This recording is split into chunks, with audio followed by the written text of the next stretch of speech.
Former Mumford and Sons founder defends Jason Aldean, Sound of Freedom, from media attacks. Diabolical. Marshall, who was cancelled in 2021 for speaking out against Antifa, said that the media were diabolical sons of Cain. Mumford and Sons co-founder and podcast host Winston Marshall discussed the so-called controversy around Jason Aldean's music video, Try That in a Small Town, and praised the hit movie, Sound of Freedom, in an interview with Fox News Digital. Marshall faced intense media criticism in 2021 after he tweeted out in favor of conservative author Andy Ngo's tell-all book on the violent group Antifa. 2 years later, Marshall told Fox News Digital that Aldean was suffering from cancel culture, but also from something deeper and more important.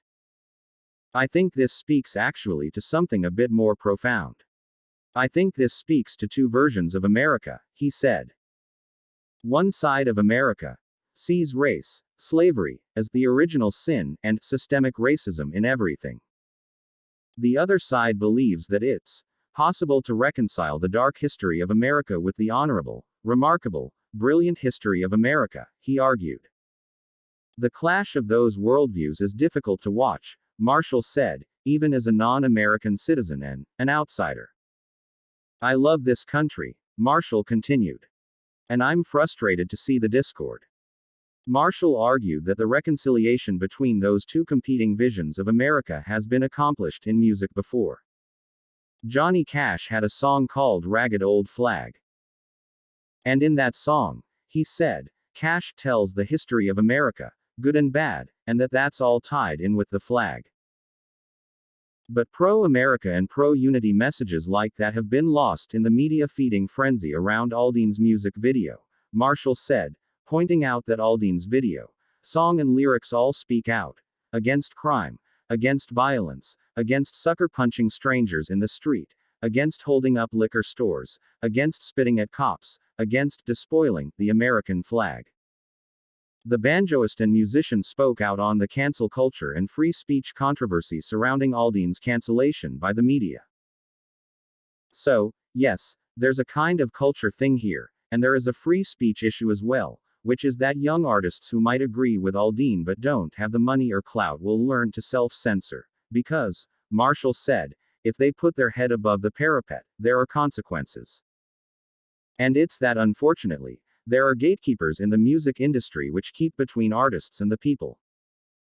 The people, obviously they vote with their ears, they don't give a d. They either like it or they don't. There's two types of music, good music and bad music. But it's not the case that young artists will be totally free to speak their mind if they choose. The musician, who now hosts the podcast, Marshall Matters, also pushed back on celebrities who have claimed that Aldean's video was promoting violence. Aldean's video has been interpreted by many, including singers like Sheryl Crow, as promotion of violence. Now, I remember the heady days of the summer of 2020 when silence was violence. Well, now it seems that decrying violence is now promoting violence, Marshall said, adding that he can't keep up with the changing media narratives around anti-police riots in American cities. One particularly ludicrous media claim is that Aldean's video is linked to the lynching of Henry Coates in 1927. Of course that's heinous, Marshall said, but it's supreme bad faith to assume that Aldean even knew that, let alone would have chosen that location intentionally for that. That would be as ludicrous as assuming that the up-and-coming Little Shop of Horrors production at Ford's Theater in D.C. is somehow linked to the assassination of Abraham Lincoln. It's absurd. Marshall connected the media coverage of Aldean's video to the hit movie, Sound of Freedom. I think more alarming, if we're going to talk about current events, is the treatment of the Sound of Freedom film, because this is even more shocking. This is a film about child sex slavery, the great atrocity of our time. Millions of kids sold into sex slavery.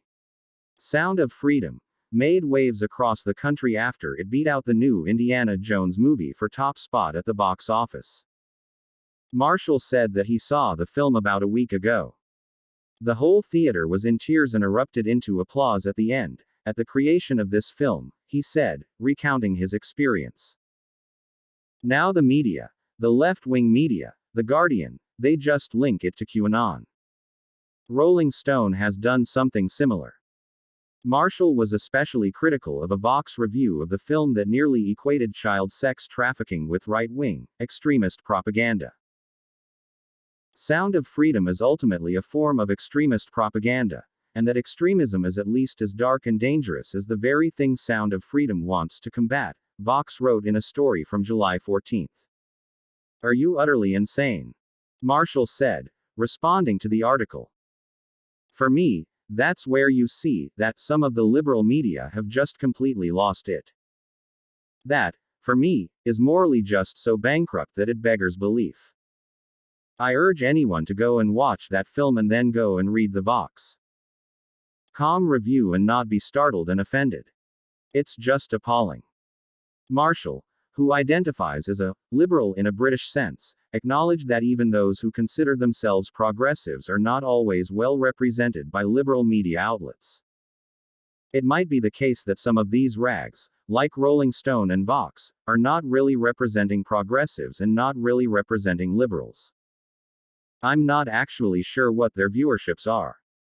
Certainly CNN's viewership has gone down. He continued.